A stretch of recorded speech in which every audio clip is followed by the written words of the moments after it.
إن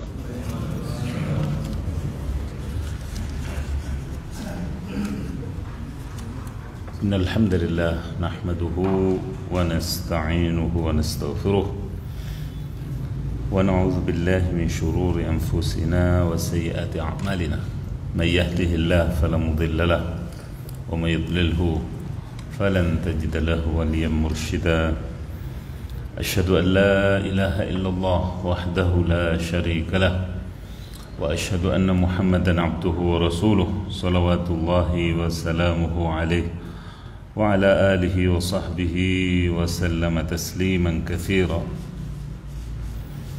يا أيها الذين آمنوا اتقوا الله حق تقاته ولا تموتن إلا وأنتم مسلمون يا أيها الذين آمنوا اتقوا الله وقولوا قولا سديدا يصلح لكم أعمالكم ويغفر لكم ذنوبكم ومن يطع الله ورسوله فقد فاز فوزا عظيما أما بعد فإن أصدق الحديث كتاب الله وخير الهدي هدي محمد صلى الله عليه وسلم وشر الأمور محدثاتها وكل محدثة في دين الله بدعة وكل بدعة ضلالة وكل ضلالة في النار معاشر الآباء والأمهات والإخوة والأخوات.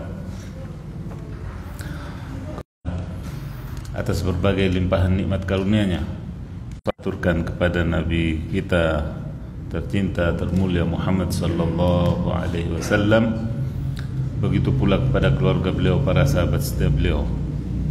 Jamaah yang saya hormati, kita lanjutkan kajian kita tentang Al-Asma Al-Husna, di mana pada pertemuan lalu kita telah selesaikan Asma Allah Al-Aziz. Kemudian kita beralih kepada asma berikutnya, yaitu Dzul Jalali wal Ikram. Dzul Jalali wal Ikram, zat pemilik keluhuran dan kemuliaan. Zat pemilik keluhuran dan kemuliaan.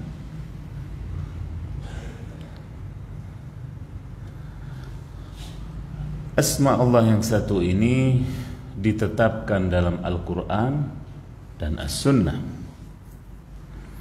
Dalam Al-Quran dalam 2 ayat, dalam As-Sunnah dalam 2 hadis yang terkenal. 2 dalam Al-Quran, 2 dalam As-Sunnah, tapi bukan cuma 2 dalam As-Sunnah, sejatinya ada lebih, cuma 2 ini yang terkenal dan sering kita pakai atau dengar. Dalam Al-Quran Allah sebutkan pada surah Ar-Rahman ayat 27, wa yabqa wajhu rabbika dzul jalali wal ikram, dan kekallah wajah Rabbmu yang mempunyai kebesaran, yaitu keagungan dan kemuliaan. Kemudian pada ayat yang lain Allah nyatakan tabarakasmu rabbika dzil jalali wal ikram, ya. Sungguh amat banyak keberkahan nama Rabbmu yang mempunyai keagungan dan kemuliaan. Itu dalam Al-Quran. Sedangkan dalam As-Sunnah, ya,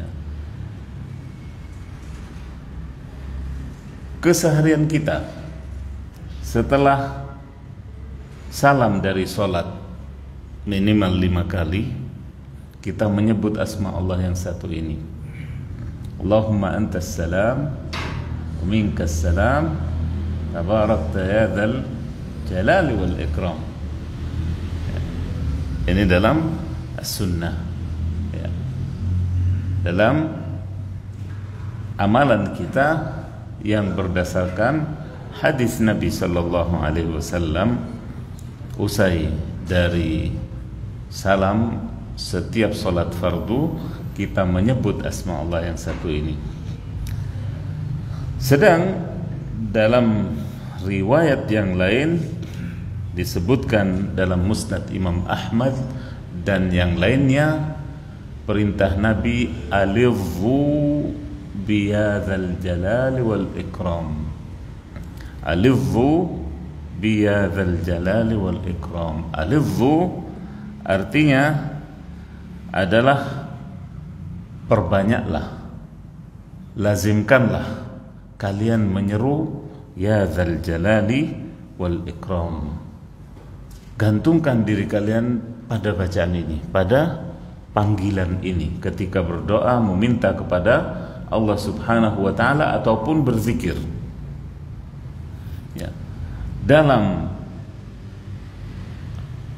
pergantian gerakan kita dari duduk mau bangun, dari berjalan mau berbaring, ya dzal jalali wal ikram. Itu makna alidhu.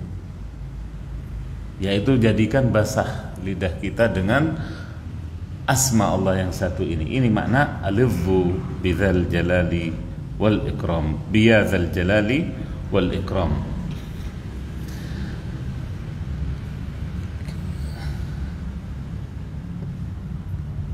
Imam Ibnu Katsir rahimahullah dalam tafsirnya, Tafsirul Quranil Azim, berkenaan dengan surah Ar-Rahman, beliau nyatakan pada ayat yang ke-27 tadi, al-maqsudu bihi ijlalullahi ta'ala wa ikramuhu min qibali khalqih, yaitu mengagungkan Allah Ta'ala dan memuliakannya dari segenap makhluknya. Fahuwa ahlun ayyujalla fala yu'sa. Maka Allah adalah zat yang paling berhak untuk dimuliakan dan tidak dibangkangi atau tidak diselisihi atau tidak dimaksiati. Wa ayyukrama fayu'bad, dan juga Allah adalah zat yang maha pantas untuk dimuliakan lalu diibadahi. Subhanallah. Wa yushkar fala yukfar, lalu Allah juga zat yang paling patut untuk kita syukuri nikmat-nikmatnya dan tidak kita kufuri. Wa ayyuzkar fala yunsa, dan agar Allah Jalla wa Az itu selalu diingat, selalu kita sebut, selalu kita berzikir dan tidak melupakannya. Itulah tafsir Ibnu Katsir pada bagian yang ke-7 halaman 510. Sedangkan ketika Allah menyebutkan luasnya karunia-Nya dan kebaikannya, Allah nyatakan tabarakasmu rabbika dzil jalali wal ikram pada ayat yang lain. Allah nyatakan, kata As-Sa'di rahimahullah, ta'azuma wa kathura khairuhu, maha agung dan amatlah banyak kebaikan Allah. Itu makna tabarak, ya. Tabarakalladzi biyadihil mulku wa huwa ala kulli syai'in qadir, tabarakasmu rabbik. Itu makna tabarak. Alladzi lahul jalalul bahir, yang baginya kemuliaan, yang baginya kebesaran atau keagungan yang memukau. Wal majdul kamil, dan kemuliaan yang sempurna. Wal ikram li awliyaih, dan juga pemuliaan bagi wali-walinya.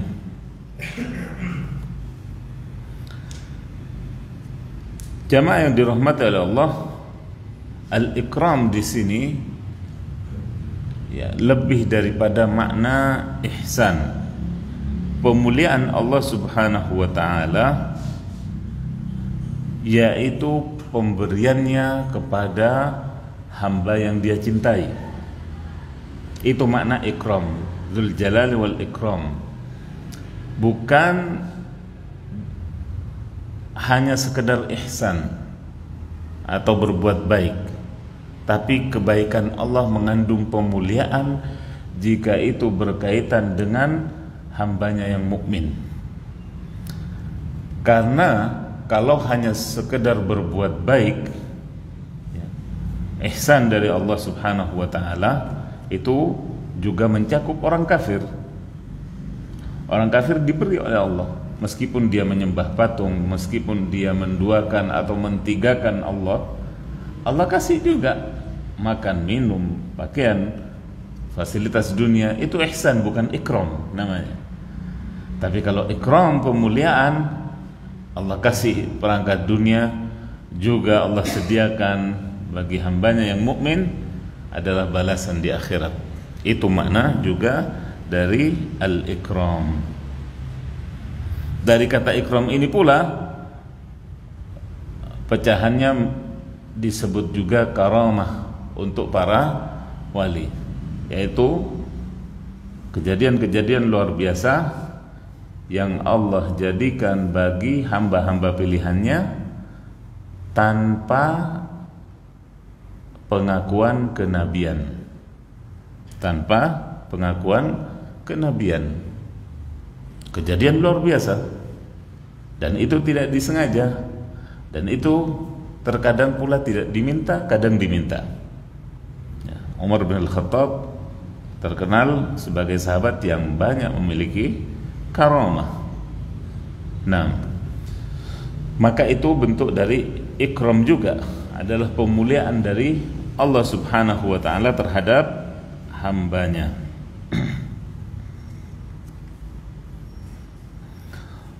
Di sini Ibnu Hajar rahimahullah ketika menjelaskan makna dari asma Allah, dari perintah Nabi alaihi salatu wassalam, alidhu ay alihu, yaitu sebut-sebutlah. Kata beliau, maksudnya dumu ala qaulikum dzalika fi du'aikum,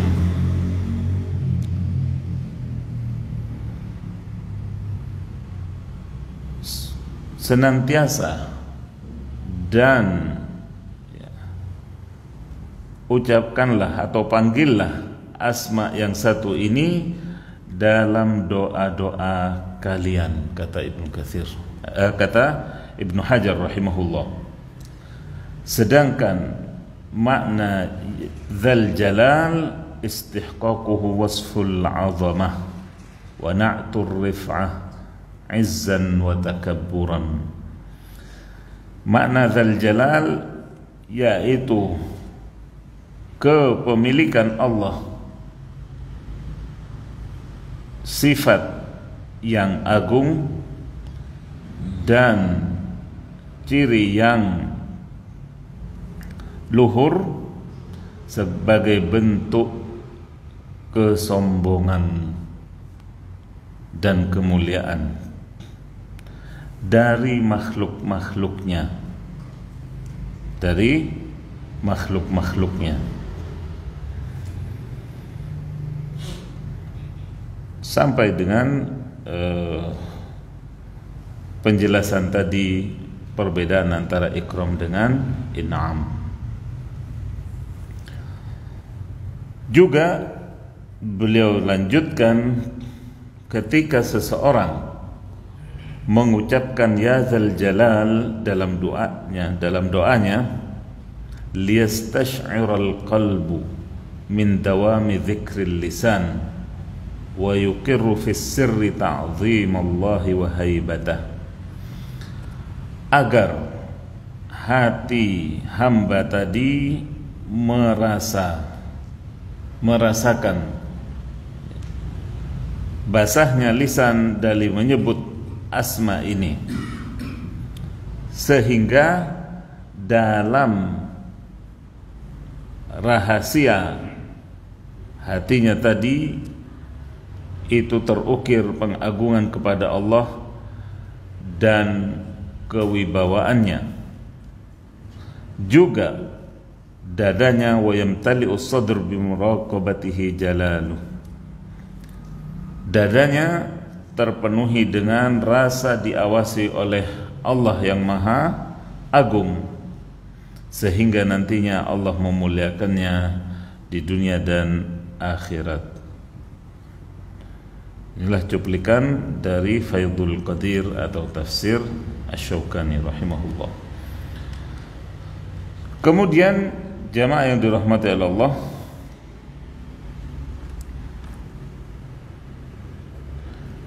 asma Allah seluruhnya tentunya penuh keberkahan dan kebaikan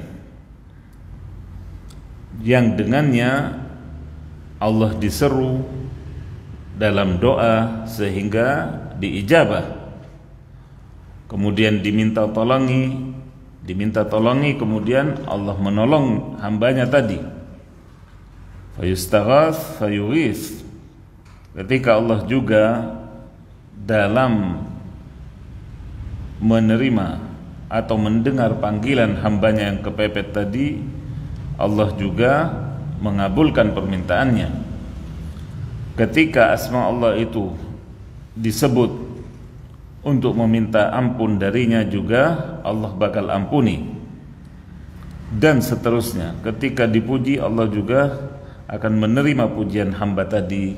Ketika bertasbih, Allah juga akan menyebut hamba tadi di hadapan atau sekitar.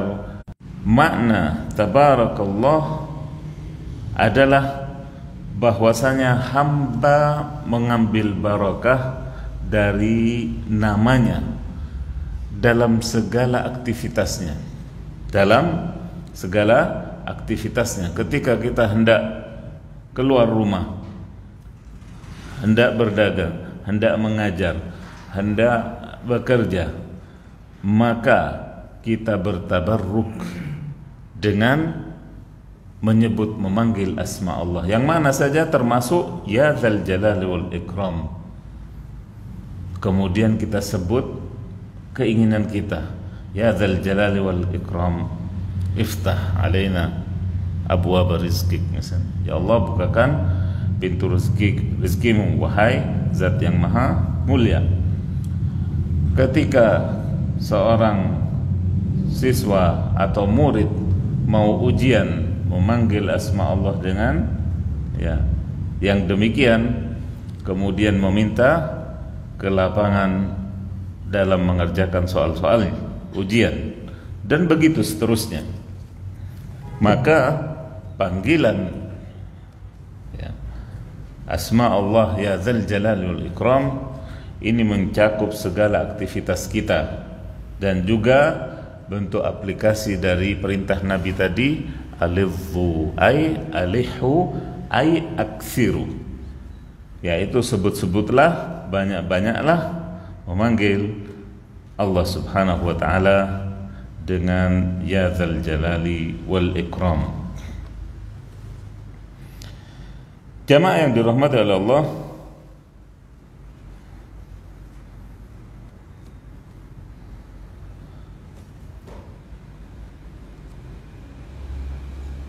masih banyak komentar dari para ulama tentang asma Allah yang satu ini, yang mengandung banyak kemiripan, yang mana apa yang sudah disebutkan tadi insyaallah mewakili dari komentar-komentar para ulama tentang asma Allah yang satu ini. Baik, kita beralih ke buku mini kita tentang asma Allah Dzul Jalali wal Ikram. Di sini Setelah disebutkan, kalau dalam Al-Quran disebutkan 2 kali asma ini, maka disebutkan di sini wajah Allah adalah bagian dari zatnya yang mulia. Wajah Allah adalah bagian dari zatnya yang mulia. Karena berbicara tentang asma Allah berarti berbicara juga tentang zat Allah subhanahu wa ta'ala. Dzul Jalali wal Ikram, yaitu zat yang paling berhak untuk diluhurkan dan dimuliakan, yaitu disanjung atau dielukan. Makna diluhurkan di sini untuk selalu disanjung oleh hamba. Zat yang paling berhak memerintah dan melarang, menghalalkan dan mengharamkan. Ini makna juga dari Dzul Jalal. Diagungkan berarti mengandung wibawa yang seutuhnya, berbeda dengan wibawa makhluk yang tidak utuh, tidak sempurna. Boleh jadi kita berwibawa di satu komunitas, sedangkan di komunitas lain tidak. Ya. Wibawa hanya di kantor, begitu pulang ke rumah takut sama istrinya. Ya. Itulah wibawa makhluk. Sedangkan wibawa Allah adalah seutuhnya, ya, di langitnya dan di buminya. Ya. Subhanah. Sedang dimuliakan berarti mengandung cinta dan pujian yang selengkapnya. Mengandung cinta dan pujian yang selengkapnya. Ketika kita menyanjung Allah subhanahu wa ta'ala berarti memuliakannya. Dan memuliakan, ketika kita memuliakan Allah itu atas dorongan cinta kita kepada Allah, atas dorongan cinta kita kepada Allah subhanahu wa ta'ala. Al-Jalal yaitu maha luhur, memiliki sifat-sifat besar dan agung, sombong dan sempurna. Dan memang kesombongan hanya milik Allah subhanahu wa ta'ala, sebagaimana sudah beberapa kali berkaitan dengan kesombongan Allah disebutkan hadis qudsi yang Allah nyatakan bahwasanya kesombongan adalah selendangku. Nah, kemudian Al-Jalal berarti juga zat yang kecil di hadapannya semua yang besar. Sebesar-besarnya manusia 2 meter atau berapa, lebih sedikit kalau manusia sekarang, ya kan?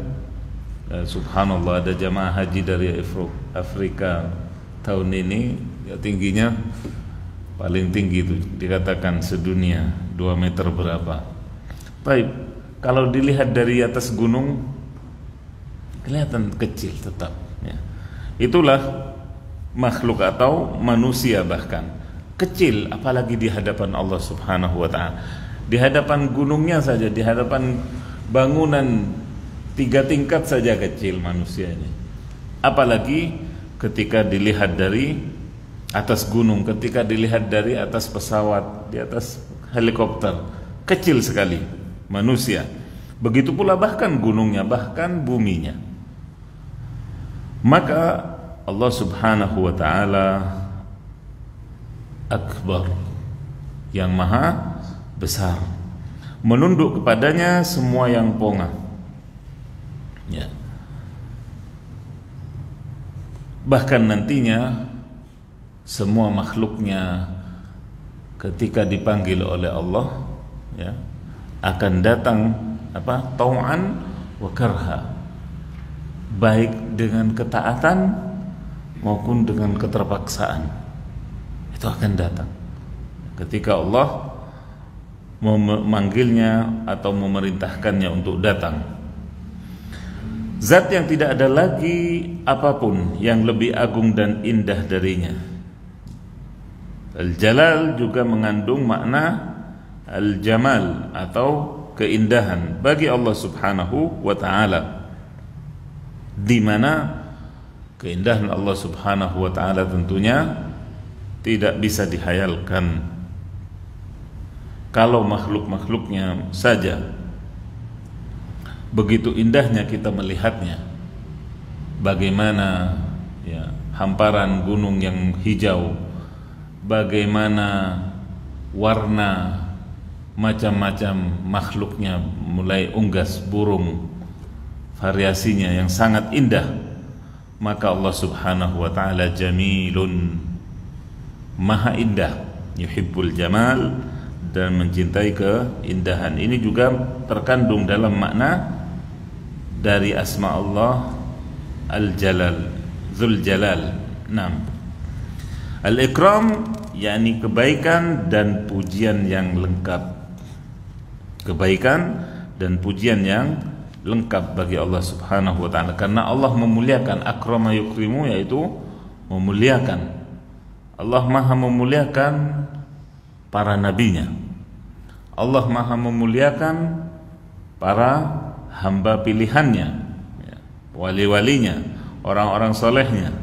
Semua Allah muliakan, ya, di dunia sebelum di akhirat. Sebagian ulama di sini menyatakan bahwa asma Dzul Jalal wal Ikram sebagai asmaul husna teragung berdasarkan hadis Anas bin Malik radhiyallahu anhu, bahwa ia pernah bersama Rasulullah sallallahu alaihi wasallam duduk bersama. Ketika itu datanglah seseorang yang salat di dekat mereka.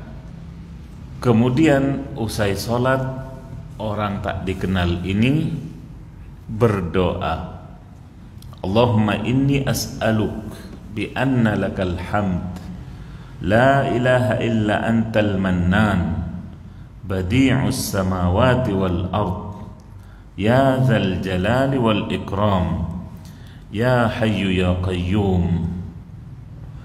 Doa panjatan orang ini didengar oleh Nabi alaihi salatu wassalam, dan sampai sekarang orang Arab itu sangat tidak bisa bisik-bisik. Mereka kalau ngomong berisik umumnya lah. Subhanallah, apalagi ketika berdoa. Orang ini tidak bermaksud memperdengarkannya kepada Nabi, tapi Nabi mendengarnya, ya. Apa komentar Nabi terhadap doa orang ini?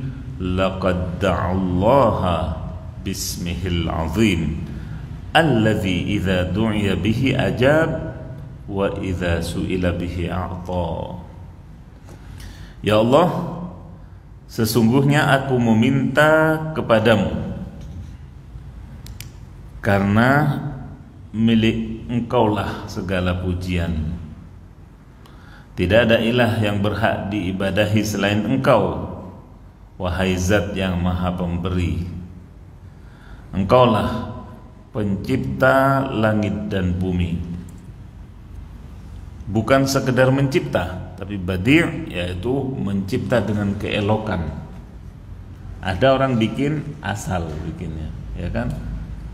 Tapi Allah Subhanahu wa ta'ala badi'us samawati wal ard, yaitu mencipta dengan keindahan,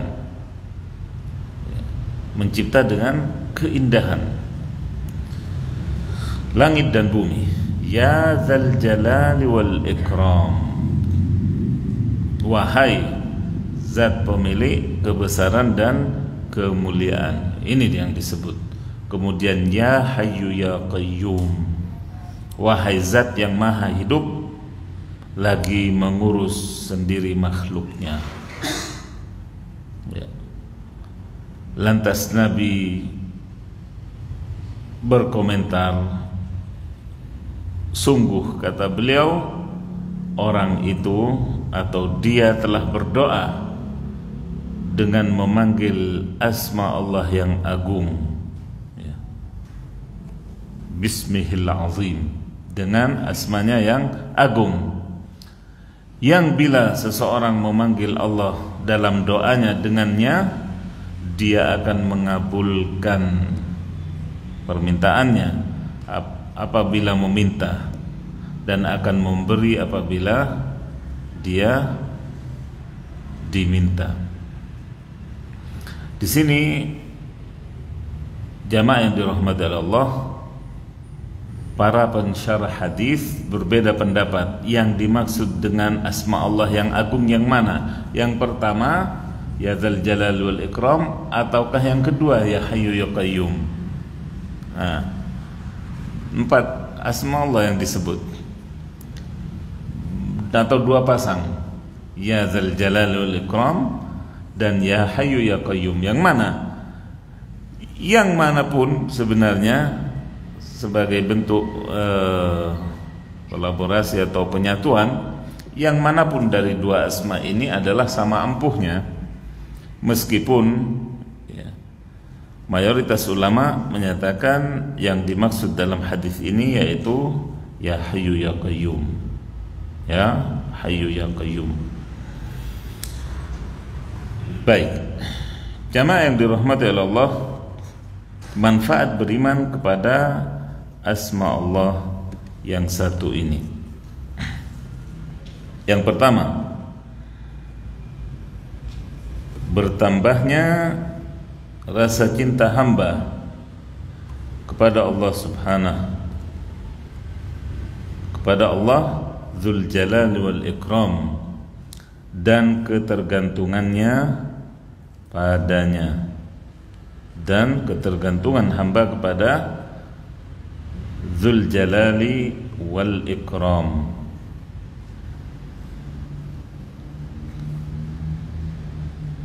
Karena memahami maknanya yang mendalam. Kemudian yang kedua,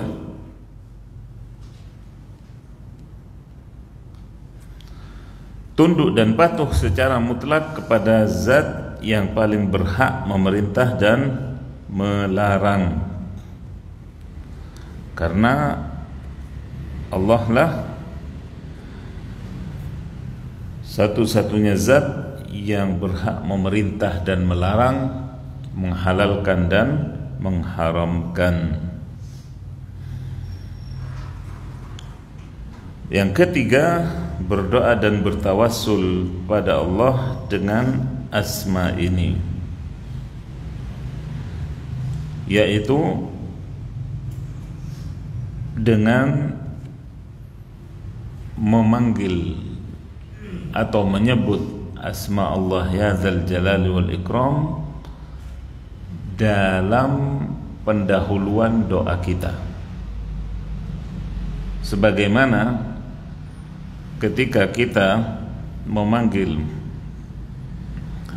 orang yang ada di hadapan kita sedang kita mengharapkan sesuatu darinya, kita akan mencari nama yang terbaik, yang kira-kira bisa mencangkok hati orang yang di depan kita. Kalau anak kecil, ya manggil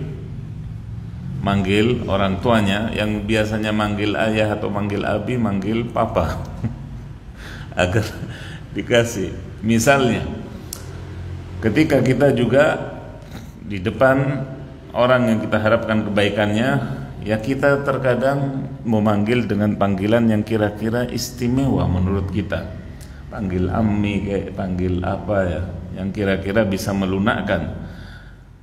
Maka itu kepada makhluk, kepada Allah Subhanahu wa ta'ala terlebih lagi tentunya, ya diantaranya dengan panggilan ya Dzal Jalal wal Ikram atau ya Hayyu ya Qayyum. Itu makna bertawassul kepada Allah dengan asmanya yang satu ini. Baik, jamaah yang saya hormati dan dirahmati Allah, selanjutnya kita beralih kepada pembagian Asmaul Husna yang berikutnya, yaitu kumpulan Asmaullah atau asma Allah yang menyuburkan akhlak dan budi pekerti yang mulia. Artinya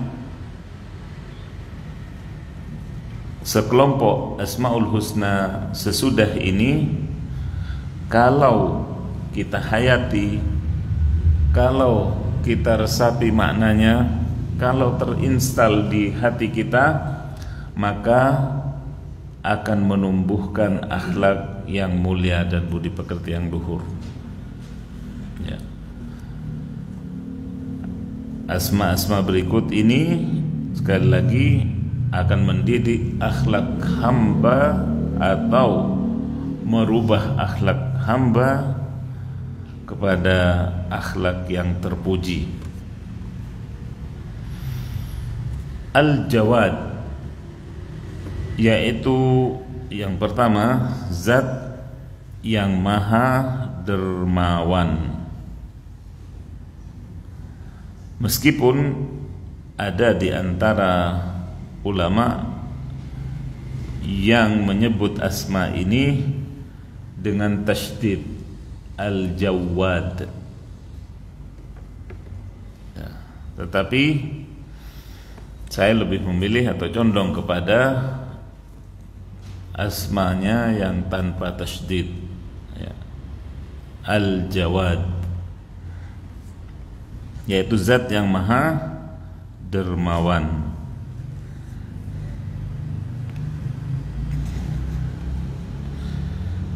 Asma Allah yang satu ini tidak disebutkan dalam Al-Quran. Tidak ada satu ayat pun yang menyebut asma ini.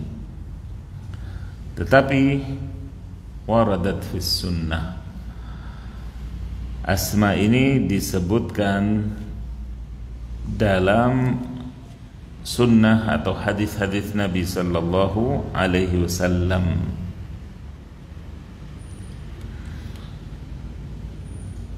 Di antaranya hadis yang masyhur dari Sa'ad bin Abi Waqqas radhiyallahu anhu, bahwasanya Rasulullah sallallahu alaihi wasallam bersabda, "Innallaha azza wa jalla jawadun yuhibbul jud wa yuhibbu ma'aliyal akhlaq wa yubghidu safasifaha." Sesungguhnya Allah Azza wa Jal adalah zat yang maha dermawan dan suka kedermawanan, juga mencintai akhlak yang mulia, serta membenci watak yang rendah. Membenci watak yang rendah atau akhlak yang buruk. Allah Maha Dermawan, cinta kepada kedermawanan, mencintai akhlak yang mulia, dan membenci akhlak yang buruk. Hadis ini ya, dengan banyak jalur sanadnya disahihkan oleh Al-Albani rahimahullah, diriwayatkan oleh Imam Ahmad, At-Tirmidzi dan yang lainnya.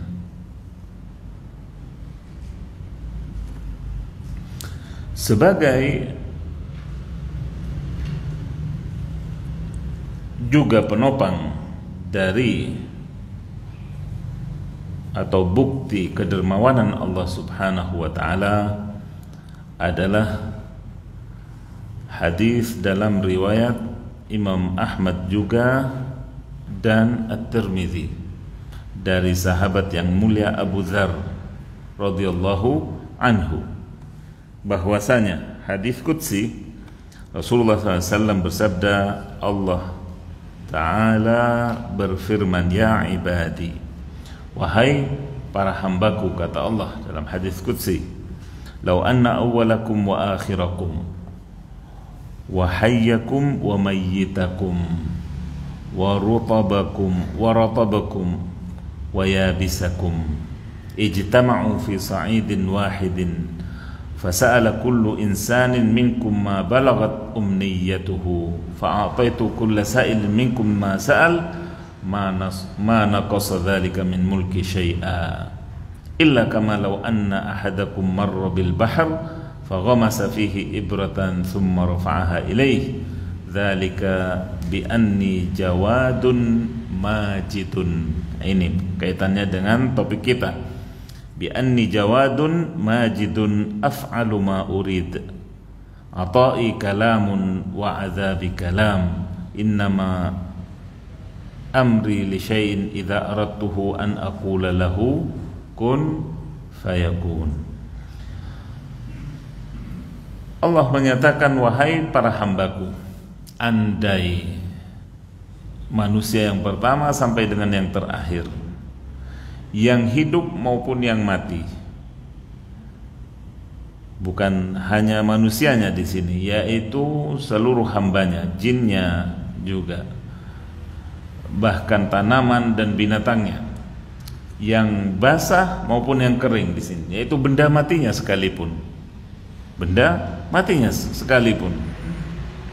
dikumpulkan di satu lapangan, lalu setiap dari manusianya meminta apa yang menjadi cita-citanya.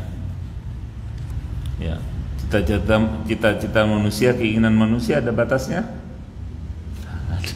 Dikasih dua gunung emas, dia berharap yang ketiga, ya kan? Ini silahkan meminta, kemudian Allah penuhi semuanya. Kata Allah, sungguh itu tidak mengurangi hazanah kekayaanku, kecuali seperti seorang dari kalian lewat laut, pinggir laut, kemudian dia pegang jarum, dia masukkan jarum itu, celupkan ke laut, kemudian diangkat. Yang nyangkut di mana jarum, itulah pemenuhan hajat seluruh manusia, subhanallah. Sedangkan lautan atau samudra yang ada, itulah kekuasaan Allah. Apa artinya 1-2 tetes yang menetap di jarum itu dibandingkan samudra yang ada? Itu karena aku, kata Allah. Nah, ini berkaitan dengan asma ini. Itu karena aku jawadun majidun, aku maha dermawan dan maha mulia. Aku melakukan apa yang aku inginkan, af'alu ma urid. Pemberianku cukup berupa kalam, ucapan. Azabku juga cukup merintah, ucapan. Sesungguhnya perkaraku atau urusanku, ketika aku menginginkan sesuatu, cukup aku mengatakan jadi, maka jadilah. Nah,